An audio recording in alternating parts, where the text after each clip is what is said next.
Hello everyone, welcome back to another guide video and a little update video actually on the screwdriver tech video. In the last video that I made you guys have been commenting some really good ideas and you guys are basically saying that my tech is not that worth it. And now that I look at it, you guys are actually right. So I'm here to make a little update video for you guys and hopefully this can improve the tech just a little bit more. And as always, if you guys have any more tips, ideas, you can always share them in the comments below. I will read them and let's get into the video. Now first, let's talk about how risky this setup actually is. So a quick reminder on what am I doing is I'll show you on the screen. Basically, at the wall, I do forward 4, 3, 1 or down 1, and then I do a down back 3. This is guaranteed unless they do a back quick roll and duck. So if I show you right here, I need to do a back quick roll and then duck immediately. Now this is something that can happen quite a lot at the higher stages of the game. At the early ranks, the back quick roll may not happen as much, and even if they do back quick roll, they may not actually block the low. But in the later ranks, this can happen quite often, and the problem with blocking down back 3 is, as you can see, it's quite minus.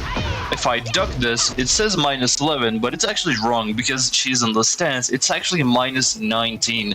For my friends who need proof, I have Brian doing Y Rising 2, which is a 19 frame move. And when I do a down back 3, you see his fisherman punishes my down back 3. But if I select a different character, for example, Reina in this situation, when I do a down back 3, she's gonna do a full crouch 3. And a full crouch 3 is 20 frames. And when I do this, you see that Reina's full crouch 3 doesn't punish. So let's get back to the screwdriver tech, and what I was trying to say is, this is the situation that we're forcing. It's either I give 16 damage, or you get launch punish and take like 80 damage. That's the problem with the down back 3, it's quite risky. Yes, it gives you wall OK and stance OK, but it's not really worth the risk that you're taking. Now before you guys get mad at me at the comment section, because I replied on one of your comments is saying I preferred the stance pressure with the down back 3, mainly because horse 3 is a re-wall splat. Let me actually set this to a wall. So if I show you, horse 3 gives you a wall splat, and with that you can continue your screwdriver, or you can go for damage option and get crazy amounts of damage. And if they block your horse 3, you can always go low and attack them with horse 1+2. This was my main idea. You go for horse 3, and if they block you, you go for horse 1+2 because it's a low. This is just stupid. Now in this game, stance pressure on Lydia is not great actually, so horse 3 and horse 1+2 mix-up isn't as effective as you may think. So you see, horse 3 is -4 on block. It's a homing mid, but when you land this move, you lose your turn, so you have to hold back. Now I'm not saying horse 3 is not worth it at all, and of course it's worth it. When you actually get a hit, you can do 47 damage, especially on the wall. Horse 3, also just a simple wall split, is pretty punishing. The same idea also goes for horse 1+2. This move is worth it on rare occasions. You see, when I do this move, I'm -1 on hit, so I basically give my turn. It's like, you know what, I had fun with my turn, now it's your turn. I did my 17 damage, which is, I mean, it's not great compared to other lows. I'm saying it's not great because this move is launch punishable. This move's -18 on block and it does a little bit damage. The only way this move can get extreme value is with counter hit. This move is a counter hit launcher, and when I do my combo, you can see that I do 74 damage and 75 with wall. Also keep in mind that blocking down back 3 gives you an instant launch punish. So if your opponent knows what you're doing and they just duck, you get instantly launch punished and you probably die.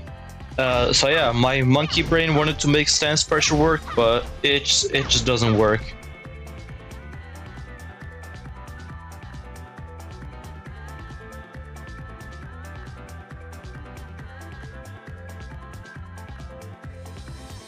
Now to solve our issue and also do good damage, we have a solution. That is down 1+2. As you can see, down 1+2 did 10 more damage, so down back 3 did 16 and this did 26.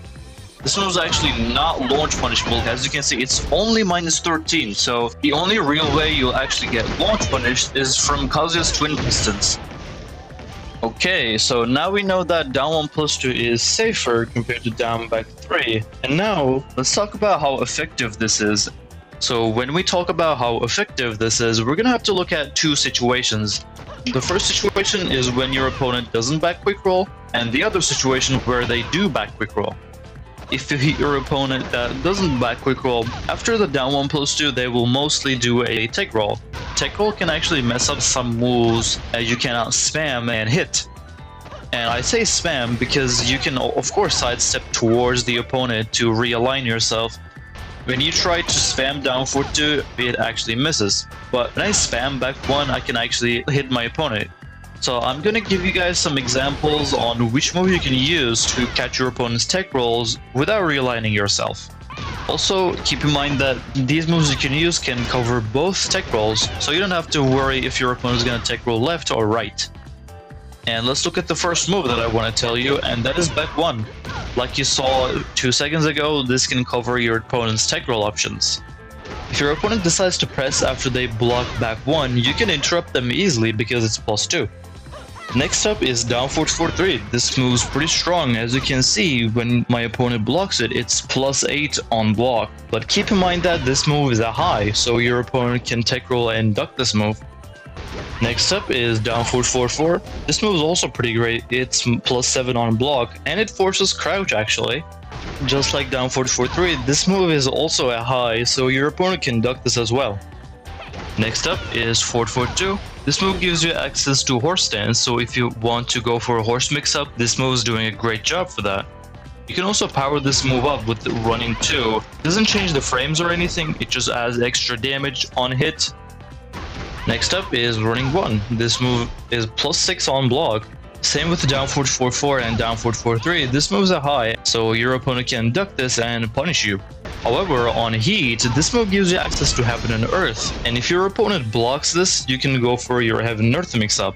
Or if your opponent decides to press or do anything else and actually get hit by it running 1, you can see this move sequence does a lot of damage. If you guys don't like the running 1 because it's a high, you can always use running 3 instead. This move's at mid and it's +6 on block just like running 1. It doesn't give you heat access however, but it still gives you good pressure. Here's another idea you guys can try, and that is manually going into stances. After my down 1 plus 2, I can manually go into my horse stance without needing any moves that go into these stances. For horse stance, a really nice move I think is horse 1. Horse 1 is a high homing that also happens to be a power crush, and you can use this move to go into wolf stance. But because wolf 1 is a high, your opponent can duck or even interrupt with a duck jab.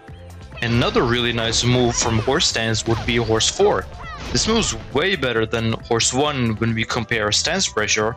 As you can see, this move is +8 on block. It's also a mid, so your opponent cannot duck, but it also has its flaws. And the biggest flaw this move has is it's very slow compared to horse 1, so your opponent can actually interrupt this. So this is something that cannot be used against opponents that like to immediately press when they stand up, but when you actually land this move, it can put a lot of pressure.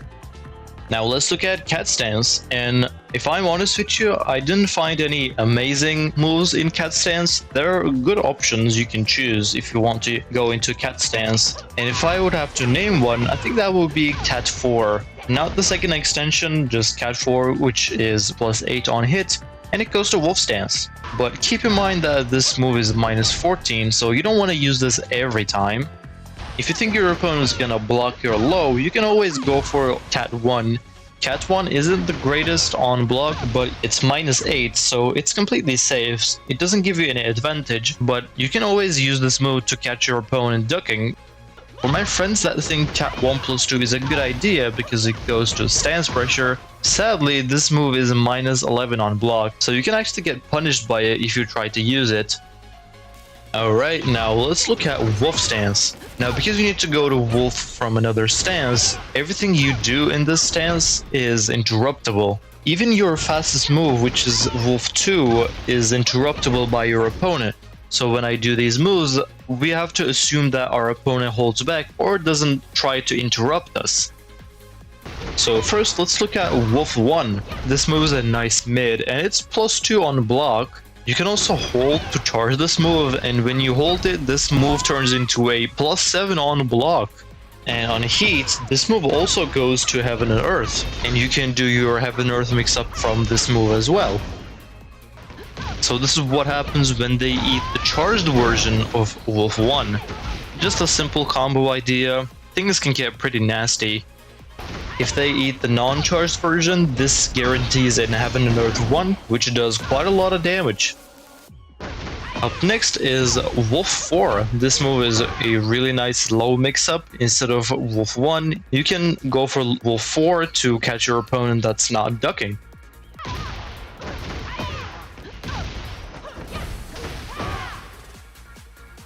Now for our last stance, we're gonna look at Heaven and Earth, and I don't know what to tell you other than Heaven and Earth 2, honestly. This move is extremely strong. It's a really nice mid. If your opponent gets hit by it, it's just free damage, and if your opponent blocks it, it's a lot of chip damage, and it's +6 on block. If you want to mix it up, you can always go for Heaven and Earth 1+2 as well. It's basically a free damage option. Now there is one more move that I want to talk about, and I've saved it for last because this move is very interesting, and that is 1+2, specifically the second version of 1+2. As you can see, it's -5 on block, so it doesn't look like it's very worth it. The first charge of this move is -9, so it's not that great as well. And I don't know if this is a skill issue, but when I try to do the third charge of 1+2, Lydia just misses for some reason. This happens on both left and right tech rolls, so if you guys would help me out on this, I would really appreciate it. The first and second charge actually hits, but the third charge for some reason misses. So for third charge to probably hit, you would have to realign yourself. But the real beauty of this move comes when you're on heat. As you can see, when I do the second charge of 1+2, I'm +10 on block, and my Heaven and Earth 2 is guaranteed. Now, if you remember, I said I'm specifically talking over the second charge of 1+2 because the first charge of 1+2 can be interrupted when you go into Heaven and Earth, but the second charge cannot be interrupted, so your Heaven and Earth 2 is guaranteed. Okay, so before going on to the next section, I would like to say, if you remember, I said your opponent will mostly do a tech roll. Well, of course, there are situations where they won't. So I will give you guys some examples, and hopefully you guys will have a better idea on what you can do. Now, before explaining what you can do, I'd like to share the fact that these options you'll choose is mostly around guessing what your opponent does. Okay, this is our first option, and that is going for down 1+2 again. This beats everything but two options.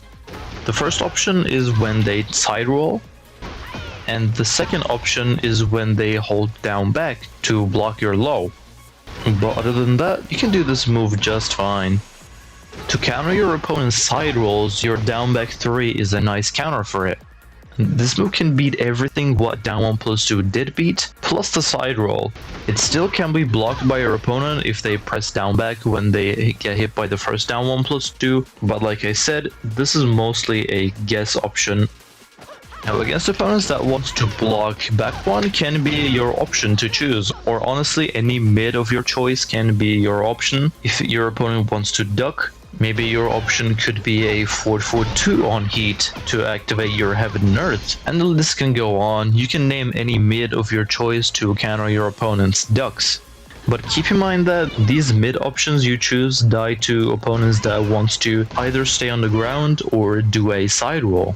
Now, there are of course extreme situations where they only work if you have a hard read against your opponent, but I don't want to cover every option you can do in every situation because it basically revolves around your opponent pressing and you calling out, and also I don't want this tutorial to be 1 hour. And I think I covered everything on situations where your opponent doesn't back quick roll. So of course, now it's time to check what happens when your opponent back quick rolls. So let's give you a demonstration, and when I do a down 1+2, you see that I'm +6. And +6 is a really nice number. If you watched Lydia gameplay or tutorials, I'm sure you've heard the term the magic number. Now, for my friends who doesn't know what magic number or +6 is, basically after any move that's +6 on hit or block, so for example running 3, we want to do either down back 3 or down forward 2. And if your execution is enough for it, you can always go for forward 2 as well. Well, why are we doing this?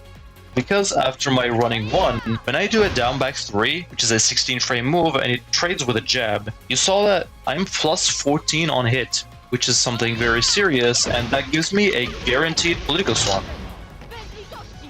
And when I try to input a 15 frame down for 2, you can see that it counter hits the jab. And you probably know what happens after the down for 2 counters, right? The same idea can also be said for forward 2, but forward 2 requires a strict input.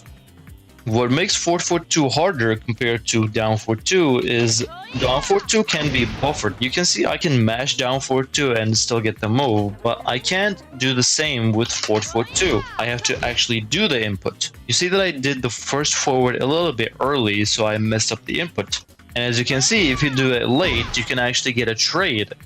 So if you do the input just right, you can get a counter hit. And when you land that counter hit, things are gonna get serious. Of course, the +6 idea can also work for down 1 + 2 as well. It's +6 on hit. Another extra nice thing about down 1 + 2 is it forces crouch. And in crouch state, the fastest thing is a duck jab. And when lidia tries to do that, in this situation, when I do it down for 2, the same idea applies. My 15 frame down for 2 is faster than a 10 frame duck jab, so I get a counter hit. And you can see this setup can actually do quite a lot of damage as well. So another thing you probably know is a duck jab is a special low, so a move that jumps can beat this move. And if you guys get a cool read, you can decimate your opponent by just jumping over their special duck. Just look at how crazy damage we can do with this. So yeah, my opponent's just dead. This is nothing special to up 3. You can try different jumping moves to counter this duck jab, of course. But keep in mind that anything your opponent does that's not a low can obviously beat this. If you guys are curious about the frames, doing up 4-3 after down 1 + 2 trades with a 19 frame move. So for example, Brian's Fisherman is 19 frames and it, as you can see, it traded. For up 4's case, this moves so fast your opponent cannot actually interrupt this at all. What they need to do is they need to do a 9 frame mid or a high to trade with this. So unless you're not Yoshi and flashing, you cannot interrupt this. For up 4 neutral 4, the frames on which move can actually beat this may change because of the jumping animation and when you do it. But the fastest I've done is 17 frames with Alisa's Y-Rising too. Now, of course, depending on your opponent, you can do other stuff. For example, if your opponent doesn't want to press, you can do back 1. Back 1 dies to 12 frames or faster moves, but it gives you +2 frame advantage. You can also calculate which move you want to use and which frame it dies to. You just subtract 6 from the move, and that move and faster moves actually counter this. The same thing I did for down 4-2, back 1, all that good stuff. Another nice thing you can do is combine this with the hammer tech. Ooh, a crossover, am I right? For opponents that doesn't want to press, 1 + 2 is a really good option, especially the second charge version. The first charge, like we talked about it, can be interrupted by your opponent, but the second and third charge cannot. Also, I prefer the second charge because the third charge gives you more time for your opponent to react to the hammer tech. I'm not saying you shouldn't do it, and I'm not saying that it's bad. I'm just saying that I think I prefer the second charge. So that's the down 1 + 2 idea. It's quite strong, but it has some inconsistencies, and that involves a side wall or a bad angle on a wall. So if I show you right here that I'm kind of side on the wall, and if I do this, down 1 + 2 actually misses. So you wouldn't want to go for this setup all the time, because when you actually miss the down 1 + 2, you can get punished pretty heavily.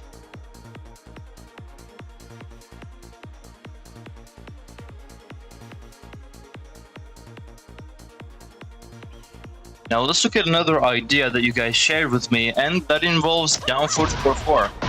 This also spikes them on the ground. It doesn't spike like down 1 or down 4-4-1, but it's actually pretty effective if you want to use it. The good part about this move is actually they can't do their ground technique. So if I set Lydia to do a back quick roll, when I do down forward 4-4, you see that Lydia actually doesn't do the back quick roll. Now, there are some stuff that I don't like about down forward 4-4, and I think I will still prefer forward 4-3-1 over it. And one is because when I do forward 4-3-1, see that Lydia slams face down instead of face up. Now, if you remember in my last video, I said because Lydia is face down, she can't interrupt my tech with a toe kick. So I'm going to show you right here with the down forward 4-4 as well. You see when I try to do a toe kick, I get beaten by it.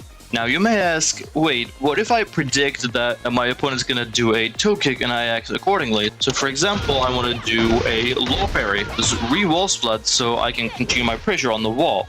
Now, of course, these are great ideas, and there are probably more ways you can counter these, but I don't think going for extra thinking when you can do less is worth it. Instead of guessing if my opponent's gonna do a spring kick, toe kick, or anything else, I only guess if they want to block on their back quick roll. And also, this move's hitbox is slightly higher than forward 4. See that this move's a high and this move's a mid, so it could be easier for you to do on a combo. Here I'm gonna do a very simple combo, and I want to do down forward 4-4 at the end. You see that down forward 4-4 actually misses. But if I want to do the same combo but with forward 4-3-1, see that I hit it pretty easily. So there you go. That's the updated screwdriver tech. Now, because it's stronger than ever, you can use it against your friends. Or updated screwdriver tech on youtube.com. Wait, I didn't upload it. Not yet though, not yet on youtube.com. I'm dead. You can use it against popular streamers. This is bad. How did I not? I swear to God. Or popular streamers can learn your tech and use it against you. The screwdriver is like a damn pen. I have a hammer. Hammer crushes pens. Spills ink everywhere. Don't you understand? Don't you understand, Rainbow Neils, what you got into? I beat you with your own tech! Either way, I think this is enough for today's video. I'll try to cover everything for you guys. If you guys have any tips, tricks, ideas, or anything else to say, you can share them in the comment section below. Like I said in the start of the video, of course I read them. So thank you for watching. Thank you for sitting through this nice tutorial. Hope this was helpful. So I will see you guys later. Take care, have a wonderful day, and peace.